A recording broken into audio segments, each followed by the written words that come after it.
You are not checked by your performances. You are checked by how you handled failures. Fortune 500 के बारे में तो आपने सबने सुना है ना, Fortune 500 कंपनीज, उसमें से कहीं सीईओज को मैं मिला हूं, नेशनल इंटरनेशनल सेमिनार्स में हम मंच पे साथ में रहे हैं। अभी 2 साल पहले शिव खेरा और हम लोग साथ में थे, बहुत अच्छी बातचीत वार्तालाप हम मंच पे बैठे तब हुआ था। बड़े बड़े सीईओज को मैंने पूछा है, मल्टीनेशनल कंपनीज के सीईओज को, कि the person to whom you are paying more than 10 crore rupees per annum in salary, what do you ask them in their interviews? तो एक बड़े मल्टीनेशनल कंपनी के सीईओ ने मुझे पूछा था कि Swami, this is the first time I am asked this, कभी हमने ये नहीं सोचा था। मैंने बोला कि क्योंकि कई एग्जीक्यूटिव्स हैं, उनकी एनुअल तनख्वाह है 50 करोड़ 100 करोड़। मैं जागृत अवस्था में बोल रहा हूं ना।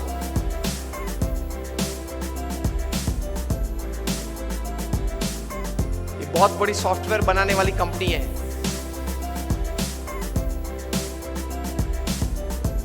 हाँ, इन्फोसिस नहीं, इंडियन कंपनी है, अमेरिकन कंपनी है। एलिसन उनका सीईओ है, एलिसन। ऑरेकल कंपनी है, आप नेट पे जाके ऑरेकल खोलना, एलिसन नाम डालना और उनकी तनख्वाह आप देखना। पिछले 5 साल की उनकी एवरेज तनख्वाह है $400 million per year. Silence. $400 million, $1 million मतलब 65 करोड़ गिन लो, चलो राउंड फिगर 70 करोड़ गिन लो। $1 million is $10 lakh is 7 crore rupees.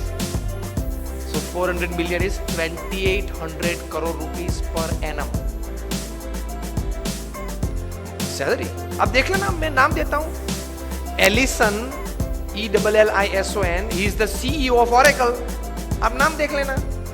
अभी परसों ही आपने सुना होगा सुंदर पिचाई का, गूगल के सीईओ, पर डे की सैलरी 3.5 करोड़। परसों ही न्यूज थे, हाँ 2 दिन पहले न्यूज थे। In the print media it is today, electronic media में 2 दिन पहले आ गए थे ब्रेकिंग न्यूज में। लास्ट ईयर फाइनेंशियल ईयर की पूरी सैलरी उनकी 1285 करोड़ थी, टू बी एग्जैक्ट 1285.5 करोड़, मतलब रोज की तनख्वाह 3.5 करोड़ की। सुंदर पिचाई, गूगल के सीईओ। अब देख लेना।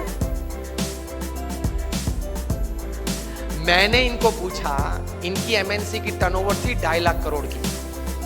हम दिल्ली में एक फंक्शन में साथ में थे, मंच पे बैठे थे। मैंने उनको पूछा कि दोज एग्जीक्यूटिव्स हुम यू पे मोर देन 10 करोड़ और 25 करोड़, उनको इंटरव्यू में आप पूछते क्या हो?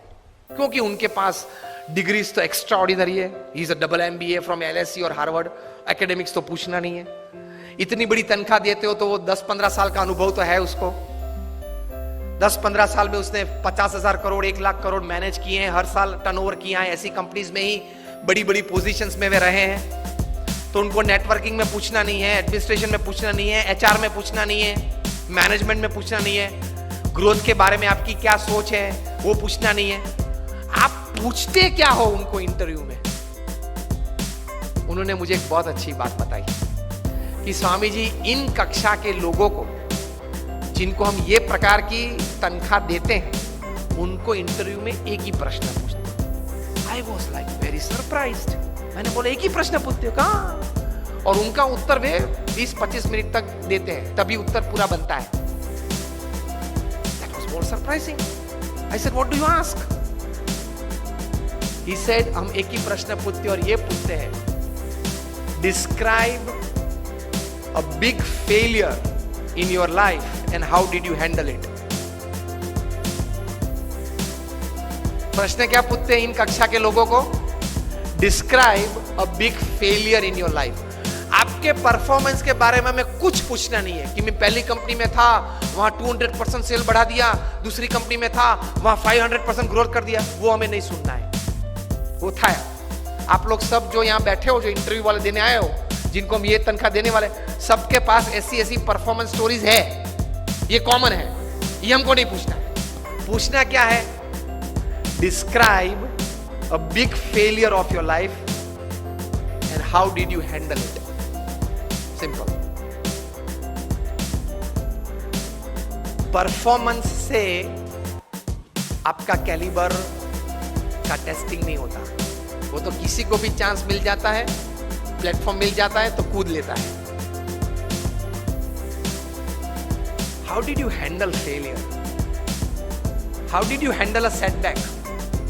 How did you handle a fall in your life? That is important. क्योंकि अब रूटीन में जब हमारी अगर हमने आपको हायर कर लिया, रूटीन में हमारी कंपनी चलती होगी, तो आप तो अच्छा परफॉर्मेंस दिखाए नहीं वाले हो। लेकिन कंपनी में अगर बड़ी आफत आ गई तो आप क्या करोगे वो बताओ। बाकी तो आपकी जगह और कोई भी ये कंपनी चला लेगा। Isn't it a very important question? उसमें वो मल्टीनेशनल कंपनी के सीईओ ने मुझे बताया, ये स्वामी, इसके उत्तर में उसको 20-25 मिनट हम देते हैं और उसमें भी हम ये जांच करते हैं कि किस प्रकार के विचार और प्रैक्टिसेस उसने अप्लाई किए, वो साइड में रखते हैं। किस प्रकार के एटीट्यूड्स उसने उस वक्त रखे, उस पे हम गौर रखते हैं। What we see in his answer is not what he thought during failure, not practicals what he applied to come out of that failure. What we see is what type of attitude he kept when he was a failure, when he met failure in his life. तो महान लोग ये परिस्थिति में इस प्रकार के attitudes रखते हैं। तो इसमें ये बात आती है गम खाने की। ये बहुत बड़ा विचार जो प्रमुख स्वामी महाराज ने दिए, उसमें कई प्रकार के ऐसे अर्थ आ जाते हैं। That is the greatness of life. How do you handle failures? Failure handle में सिर्फ आपका एटीट्यूड, एक ही शस्त्र आपके पास रहता है। हाँ, ऐसी परिस्थितियां जीवन में आएगी जब आपके मोबाइल नंबर में 400 फोन होंगे, किसको फोन करूं वो तकलीफ में आ जाएंगे आप। Even if you are the Sahara of thousands of homes, when you are lying बेसहारा in Tihar for 4 years, किसको फोन करूं? उनके मन में भी दिक्कत होगी ना कि अभी 4 साल से 10,000 करोड़ के रुपए के व्यक्ति तिहाड़ में हैं, किसको फोन करते होंगे वो? मोबाइल में तो होंगे 1000 से ज्यादा नंबर। आपके सिटी के, बैंगलोर के किंग ऑफ द स्काईज जब भारत छोड़ना पड़ा, तब भारत का पासपोर्ट नहीं यूज कर पाए, डिप्लोमेटिक पासपोर्ट पे भाग गए ना। अभी वापस लाने की सब प्लानिंग चल रही है, आएंगे शायद, और अगर मुंह खोलेंगे बड़े बड़े तकलीफ में आने वाले हैं। तो फेलियर्स जब आते हैं तब एटीट्यूड्स किस प्रकार का रखते हैं, that is very important in life. Blame game चालू हो जाती है। तो ये व्यक्तिगत जीवन में है। तीसरा एक बात कार्य दृष्टि से कि कर्म करना हमारा अधिकार है, फल पे हमारा अधिकार नहीं है। If there are 100 things which are in your control that you can affect the end result, there are 1,000 factors which are not in your control which can negatively affect the end result. Yes or no? आपने बड़ा अच्छा धंधा चालू कर दिया लेकिन government की policy बदल गई तो? आपने स्टैंड का धंधा चालू कर दिया और गवर्नमेंट ने कैप रख दी, क्या करेंगे? रख दी है और कहीं कैप्स आने वाली है। मतलब there are thousands of factors which are not in your control which can actually affect the end result. इसलिए श्रीमद् भगवद गीता में भगवान श्री कृष्ण ने लिखा है कि you do your job in the best knowledge and the best practices that you have. End result, Lord Krishna says, I will decide. आपके पूर्व के जो कर्म हैं, आपने जिस भावना से वो कर्म किया है, जिस स्वार्थ से वो कर्म किया है, जिस एक दोनों को धक्का मार के आगे निकल गए हो, वो सब भी गिनती में तो लेना पड़ेगा ना। वो सब वो हिसाब से फाइनल रिजल्ट आता है। अगर ये बात को समझ ले तो आप कभी डिप्रेशन में नहीं आओगे, कभी स्लीपिंग पिल की आपको जरूरत नहीं पड़ेगी।